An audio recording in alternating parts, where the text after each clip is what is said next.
हे विधाता, ये क्या कर दिया आपने? अब हमारा क्या होगा? ये घर कैसे चलेगा? मैं अपने बच्चे को कैसे संभालूंगी? मेरे पति को इतनी जल्दी क्यों ले गए भगवान? हाँ, अरे बेटा गीता, ऐसे रो मत बेटा। देख, तेरे रोने की आवाज सुनकर मोहन भी कैसे रो रहा है। बेटा, तुझे अब हिम्मत रखनी होगी, हिम्मत।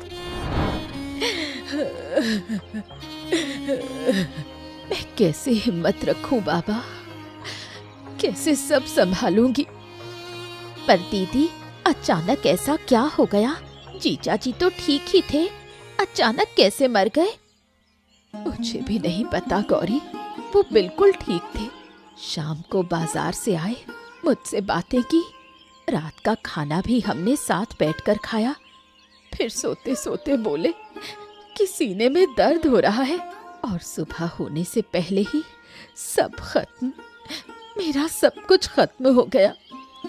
ऐसी हालत थी दादा, तो आपने मुझे एक बार भी बुलाया क्यों नहीं भाभी? बुलाया था, तुम्हारे दरवाजे पर कई बार गई थी, पर तुम लोगों ने मेरी आवाज ही नहीं सुनी। रात बहुत हो गई थी दीदी, ठंड का मौसम भी है, एक बार नींद आ जाए तो उठना मुश्किल होता है। आप ही जाते तो कर भी क्या लेते तुम लोग? मेरा जो नुकसान होना था वो तो हो ही गया, अब मेरे बेटे का क्या होगा? भाभी, आप इसकी चिंता मत कीजिए, हम हैं ना।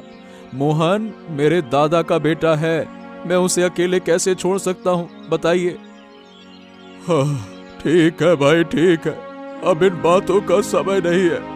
पहले देवेश के अंतिम संस्कार की तैयारी करो। बिल्कुल सही कहा बाबू। ए जी, तुम ये सब संभालो। हाँ, मैं देख रहा हूँ, तुम लोग चिंता मत करो। दादू, काका मेरे पापा को कहाँ लेकर जाओगे? माँ, ये सब क्या हो रहा है? मेरे मोहन, तेरे पापा हमें हमेशा के लिए छोड़कर चले गए, अब उनका अंतिम संस्कार करना होगा बेटा। माँ, मैं पापा के बिना कैसे रहूंगा? वो हमेशा मेरे साथ रहते थे, मेरी पढ़ाई, स्कूल सब वही करवाते थे। अब ये सब कौन करेगा माँ? हमारा भाग्य ही खराब है मोहन, इसलिए भगवान ने हमें इतनी बड़ी सजा दी। आप रोइए मत माँ, मैं हूँ ना, मैं आपकी देखभाल करूँगा माँ, आप रोइए मत। अरे वाह मोहन, पहले बड़े तो हो जाओ, अपने पैरों पर खड़े हो जाओ, फिर माँ की जिम्मेदारी उठाना। ओहो, गलत समय पर गलत बात बोलना तूने अभी तक छोड़ा नहीं गौरी। मैंने क्या कह दिया अब? बाबू, आप इधर रहिए, मैं अंतिम संस्कार की तैयारी करता हूँ। ठीक है, ठीक है।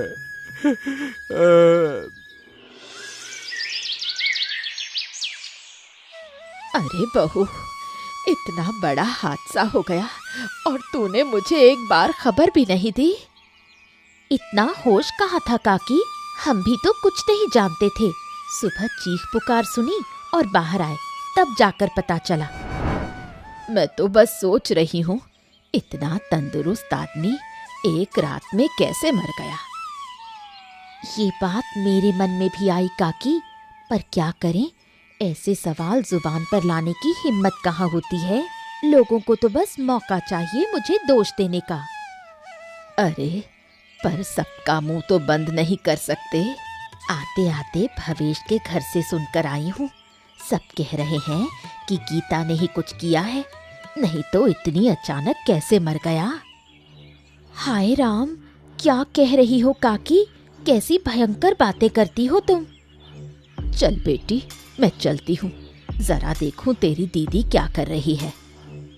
ठीक है काकी, पर सुनो, वहाँ बाबू हैं, जो बातें तुमने मुझे बताई वो भूल कर भी बाबू के सामने मत कहना।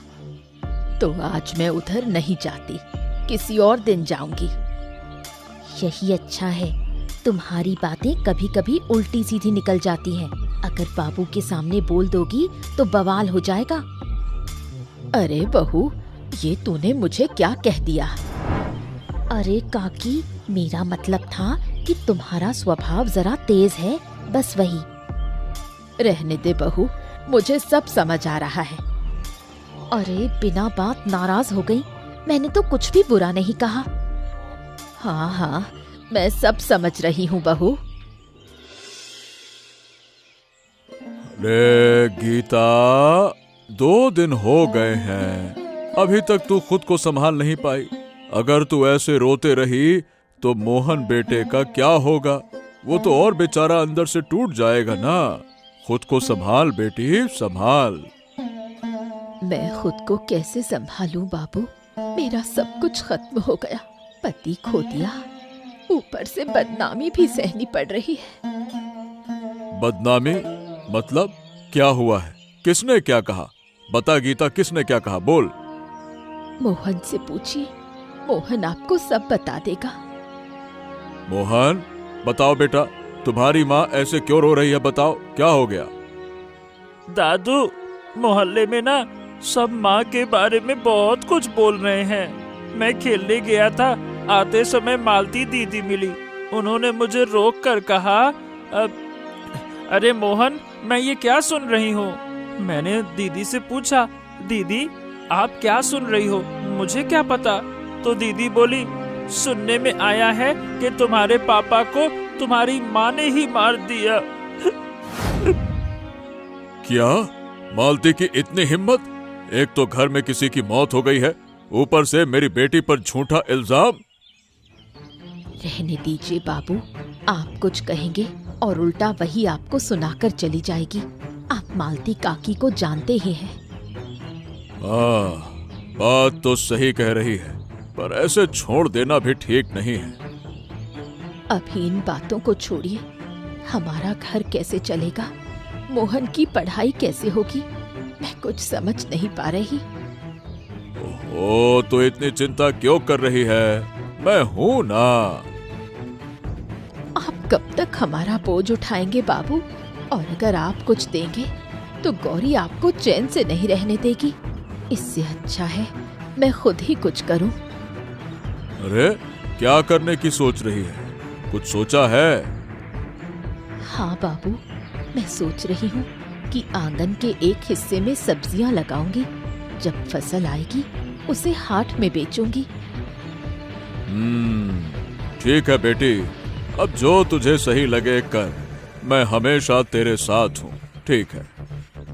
ठीक है बाबू।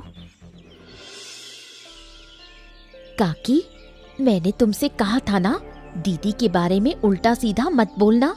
फिर भी तुमने ऐसा क्यों किया? मैंने तेरी दीदी के बारे में उल्टा सीधा कहा? किसने कहा तुम्हें ये सब? मतलब तुमने कुछ नहीं कहा? बिल्कुल नहीं। किसने बोला? उसका नाम बता दे बस। तुमने मोहन को कुछ नहीं कहा? मोहन को? मैंने उसे ऐसा कुछ खास नहीं कहा।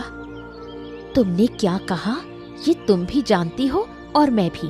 मोहन ने सब बाबू को बता दिया है। संभल कर रहना काकी।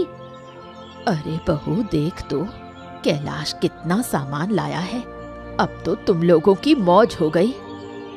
कैसा सुख काकी? वो सुख अब मेरे नसीब में कहा। क्या रे, अब ऐसा क्यों कह रही है? थोड़ी देर में सब समझ जाओगी। चुपचाप बस देखती जाओ। बौदी, ओ बौदी, कहाँ गई? जल्दी से बाहर आओ बौदी। बौदी! अरे देवर जी, तुम? क्या हुआ? कुछ कहना है? ये बैग लो बौदी, बाजार गया था, सोचा तुम्हारे लिए कुछ चीजें ले आऊं। ये लो। ये क्या भाई, तुम आज फिर सामान ले आए? तुम्हें पता है ना गौरी ये सब पसंद नहीं करती। ओहो, अब मैं जो भी कर रहा हूँ बौदी अपने भतीजे के लिए कर रहा हूँ ना। इसमें गौरी क्यों नाराज होगी? तुम टेंशन मत लो, ये लो। देख रही बहू, कैलाश तो आधा सामान गीता को पकड़ा आया। तो क्या कह रही हूँ मैं? जीजा जी की मौत के बाद से ही